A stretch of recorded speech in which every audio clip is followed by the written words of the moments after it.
नमस्कार। इस वर्ष का आखिरी सूर्य ग्रहण 14 दिसंबर 2020 को होने जा रहा है। यह सूर्य ग्रहण शाम के 7:03 से शुरू होगा और रात के 12:23 तक रहेगा, अर्थात 5 घंटा 20 मिनट की अवधि तक यह सूर्य ग्रहण रहेगा। हालांकि यह सूर्य ग्रहण भारत में दृष्ट नहीं है, तथापि इस सूर्य ग्रहण का महत्व है। सूर्य ग्रहण या ग्रह का जो परिवर्तन है वह एक खगोलीय घटना है और यह समस्त जगत पर प्रभाव डालता है। यह जो सूर्य ग्रहण है वह वृश्चिक राशि में पड़ने जा रहा है। वृश्चिक राशि मंगल की स्त्री संज्ञक राशि है और नक्षत्र जो होगा वह बुध का ज्येष्ठा नक्षत्र होगा। आज 4 राशियों की बात करूंगा और ये राशियां हैं धनु, मकर, कुंभ और मीन। तो सबसे पहले बात करते हैं धनु राशि वालों की। धनु राशि वालों के लिए यह सूर्य ग्रहण उनके द्वादश भाव में लगने जा रहा है। द्वादश भाव में ग्रहण का लगना स्वास्थ्य के प्रति आपको सचेत करता है। दूसरा क्या है कि लोन विषयक बातों में भी आपको सावधानी रखने की आवश्यकता है। इस समय में लोन का रीपेमेंट आप प्रॉम्प्टली किया करें, नहीं तो आपको कुछ परेशानी आ सकती है। विदेश जाना चाह रहे हैं तो कुछ समय के लिए अगर संभव हो तो रुक जाएं तो बढ़िया होगा, क्योंकि आपके विदेश भाव में ग्रहण की स्थिति है। आप वहां जाएंगे तो प्रॉब्लमेटिक कंडीशन में आप फंस सकते हैं।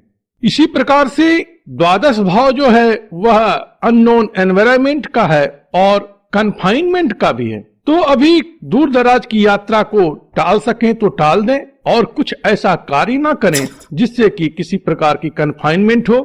कन्फाइनमेंट जो होता है वह एक तो हॉस्पिटलाइजेशन में होता है, दूसरा अगर आप कुछ गलत कार्य करते हैं तो कारावास में होता है, या अगर आप मेडिटेशन वगैरह कर रहे हैं तो आप किसी एक जगह में अपने आप को सीमित करते हैं तो वहां पर भी कन्फाइनमेंट जैसी बात होती है।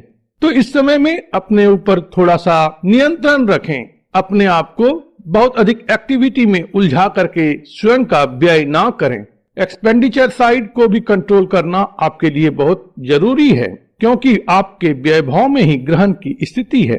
कुछ लोग कहते हैं कि व्यय भाव में ग्रहण की स्थिति है तो व्यय में ग्रहण लगेगा, अर्थात व्यय नहीं होगा। यह पूर्णतः सत्य नहीं है। इस समय जो खर्च होगा वह व्यर्थ का खर्च हो, ऐसा भी संभव है। इसलिए खर्च को लेकर के आपको थोड़ा सजग रहना है कि आप खर्च कहाँ करने जा रहे हैं। इन्वेस्टमेंट संबंधित बातों में भी आपको सावधानी रखनी है, क्योंकि इस समय में बैड इन्वेस्टमेंट हो सकता है। सीक्रेट एनिमी या षड्यंत्रकारी तत्व इस समय आपको परेशान कर सकते हैं, इसलिए यहाँ पर भी आपको अलर्ट रहने की आवश्यकता रहेगी। उपाय स्वरूप आप इस समय में विष्णु भगवान का नित्य प्रति पूजा अर्चना करें या सूर्यदेव के मंत्रों का जप करें तो उससे आपको अच्छा फल प्राप्त होगा।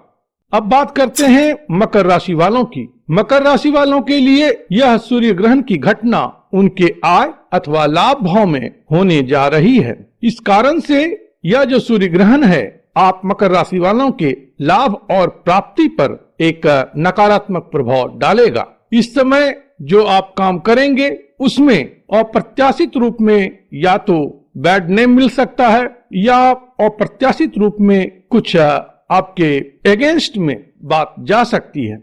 हालांकि बहुत लंबे समय तक इस प्रकार की बात नहीं रहेगी, लेकिन जहां तक सूर्य ग्रहण का प्रभाव है तो उस सिलसिले में इस बात को समझना आवश्यक है, क्योंकि ग्रहण कभी भी अच्छा फल नहीं देता है। इस कारण से इस समय जो है लाभ की प्रबल इच्छा या प्राप्ति की प्रबल इच्छा से प्रेरित होकर के बहुत एंथुसियास्टिक होकर के अगर कोई कार्य करेंगे तो उसमें हो सकती है कि विफलता मिल जाए, किसी प्रकार की गलती हो जाए। बड़े भाई बहन के साथ इस समय में अच्छा संबंध बना करके रखना अच्छा है। अगर सपोर्टिव उनके लिए आप रहते हैं तो कहीं न कहीं यह आपके हित की बात ही होगी।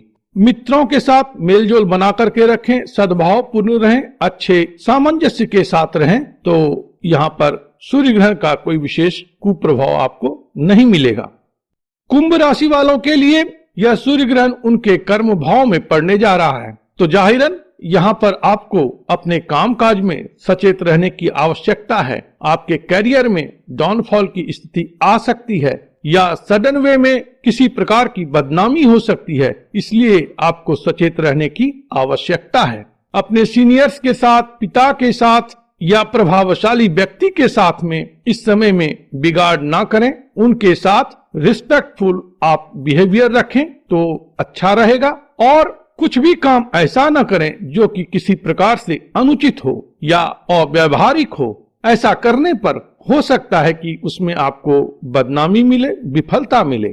कैरियर को लेकर के कोई महत्वपूर्ण डिसीजन इस समय में आप ना करें तो बढ़िया रहेगा, क्योंकि अगर अभी आप कामकाज छोड़ देते हैं या कहीं दूसरी जगह स्विच ओवर करने का निर्णय करते हैं तो हो सकता है कि उसमें आप कुछ गलती कर बैठें। इसलिए अगर संभव हो तो यथास्थिति को बनाए रखें। अब बात करेंगे मीन राशि वालों की। मीन राशि वालों के लिए यह सूर्य ग्रहण उनके भाग्य भाव में हो रहा है, तो निश्चित रूपेण भाग्य का जो सपोर्ट है इस समय में कुछ कम होगा, जिसके कारण से जो आपके प्रोजेक्ट हैं, आपके जो काम हैं, उसमें विलंब की स्थिति रहेगी। कुछ निराशा और विफलता की भी बात हो सकती है। इस समय खंड में अपने पिता के प्रति आप सहयोगात्मक रहें, उनके स्वास्थ्य आदि का ध्यान रखें और अपने सीनियर्स या बॉस के साथ भी अच्छी ट्यूनिंग को बना करके रखें तो बेहतर रहेगा। दूर प्रदेश की यात्रा इस समय में अगर टाल सकते हो तो अवश्य टाल दें, क्योंकि वह विशेष हितकर नहीं होगा। इस समय लंबी यात्रा में किसी प्रकार के नुकसान की संभावना रहती है। उपाय स्वरूप आप इस समय में विष्णु भगवान का नित्य प्रति पूजा अर्चना करें और विष्णु भगवान का कोई भी मंत्र हो तो आप उसका जप करें, तो इससे भी आपको लाभ प्राप्त होगा। प्रभु आप पर कृपा करें, आप स्वस्थ रहें, मस्त रहें और व्यस्त रहें। ओम नमो भगवते वासुदेवाय।